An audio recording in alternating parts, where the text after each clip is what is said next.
Hello, I'm Jeff Crawford for Journo.com. Today we're going to be talking about democracy. Why democracy? Well, currently, protesters in Hong Kong are demanding democracy and control over their own city. They've been promised this by the British, and you can interpret things how you like to see whether the Chinese promised to respect it or not. And it's interesting because last time there were democratic protests in China, it resulted in Tiananmen Square, which we all remember Tank Man. And thousands may have died. We don't really know in the West because they censored the media right afterwards. Um, so we're going to be talking about the history of democracy. Um, Recently, the Arab Spring, there was a democratic protest uprising against all these governments, and everyone, like Libya, descended into civil war. Egypt had a brief flirting with democracy, and then immediately turned around. It was like, we want a military strongman back. And that actually tends to be the norm. France, if you take France for instance, France nowadays is dedicated to the Republican ideal, the idea of republicanism, not the Republican Party, just republic. France, the French Revolution didn't really work out well for them at first. You had Robespierre, the Reign of Terror. They got ousted. Later on, you have Napoleon. After Napoleon, you have the monarchy returning. Then you have a republic. Then the republic becomes a dictatorship, an effective dictatorship under Napoleon III, which I think he was the emperor. He titled himself emperor. And he's ousted, and they have another republic. In World War II, they get conquered, become a dictatorship under Pétain for a while. That's instituted by the Germans. And then afterwards, they have another republic with de Gaulle, who was dangerously close to being a dictator. And then now they're on their fifth republic. And that's actually fairly typical for democratic experiences. In fact, the only two democratic revolutions I can really think of off the top of my head that went smoothly were the American Revolution.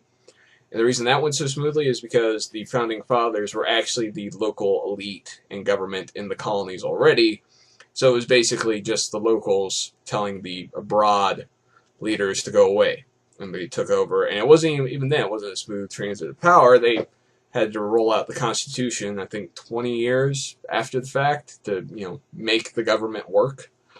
And in Eastern Europe is an odd exception where it's people had dictatorship forced on them. And even then, it was still very hard. If you take the instance of Poland, Poland became a dictatorship, or Poland became a republic after being a dictatorship for a long time, and had a very tough time, not with the government. The government was democratic and stayed pretty democratic, but with the economy. And that's because, they had the Soviets running their industries. They weren't modernized. So the economy in Poland collapsed in the 90s, and they had a very tough time with it, and they spent, the next decade trying to rebuild their country into something with a quality of life comparable to Western Europe. And now they're starting to reap the benefits, but it's very rare the people are that patient with the government trying to build a new society. And it really that owes to the experience of communism being so bad and having an example of a comfortable, stable democracy right next door.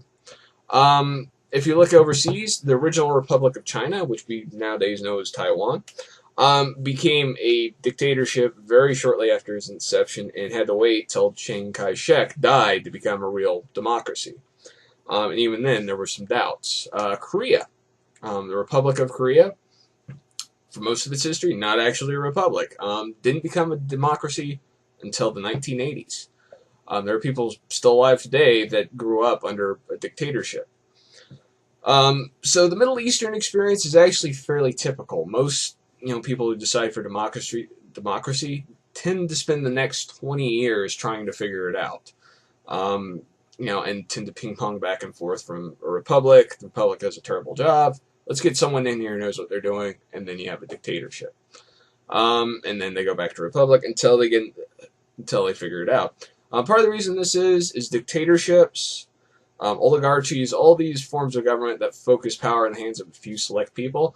They tend to keep the common man, common woman, uninformed, out of the loop. And so when the people get power, They don't really know what to do with it, how to use it, what's effective in negotiations, what's not. So society tends to fall apart afterwards. And you can't really make fun of them for wanting to go back to dictatorship when the dictatorship's offering them food and power. Power as in electricity. Uh, so that's the democratic experience. Now, in China, they've sort of flirted with it. They have representative councils in some villages that have to be vetted for approval by the Central Communist Party. Hong Kong, that's what they tried to implement in Hong Kong. And Hong Kong was like, no, we don't want our leadership, chosen by you. We want to select our own leaders, and we don't want the Central Party dictating to us who we can elect. And honestly, I feel they have that right. Now, how is that going to work out for them? No guarantee. A lot of times, even if they manage to make the government back down, the mainland government, it's no guarantee of success because a lot of times there are teething problems with democracy. Hong Kong, might be able to do it on their own. Now, if it spreads into mainland China, no clue. Like I said, they've flirted with the idea of democracy. The Chinese aren't what you'd call uneducated.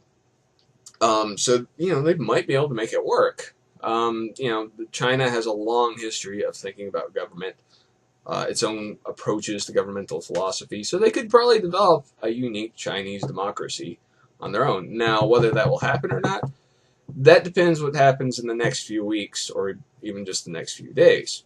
No one wants, not us, not the people of Hong Kong, and not the Chinese government, wants a sort of repeat of Tiananmen. Because, we still remember it. So hopefully peace rules the day. The Hong Kong protesters get what they want. China can learn to live with it. And it doesn't turn into one of those things where the country folds. Or it tears itself apart, or the government starts shooting people. No one wants that. If that's the risk of pushing for democracy, why do it? Well, democracy, you hear it here in the U.S., is about how we're tired of being governed by old white men that are out of touch with the generation. But every 8 years, at the max, we get to toss them out and get usually a new old white man that we think is going to do better. But on the bright side, we get to choose our old dude who's going to lead us around and just embarrass us. China, you get an old guy that's approved by other old guys, and all you can look forward to is another old guy approved in a couple of years by old men. So real out of step thing. The other reason to pick democracy is no two democracies have ever gone to war against each other. I mean, true democracies. There are people that are calling themselves a republic with a dictator at the head, and then a democracy comes and wipes them out. But true democracies with like free presses, free elections, they don't fight each other for the most part. It hasn't happened yet in the modern world. So that's the thing. Is like, as much as we don't get along with Europe, we never really consider invading them, even though we have troops on the ground. And Germany doesn't like what we're doing. Let's take over Berlin. Never even considered. So that's really the reason to pick democracy. Is it's fairly good for the world. Is no two democracies fight each other, and that's a good reason to guard it zealously. Because once you have it, it's good. If you lose it, it's horrible trying to get it back. So for Journo.com, I'm Jeff Crawford, and these are my thoughts on democracy.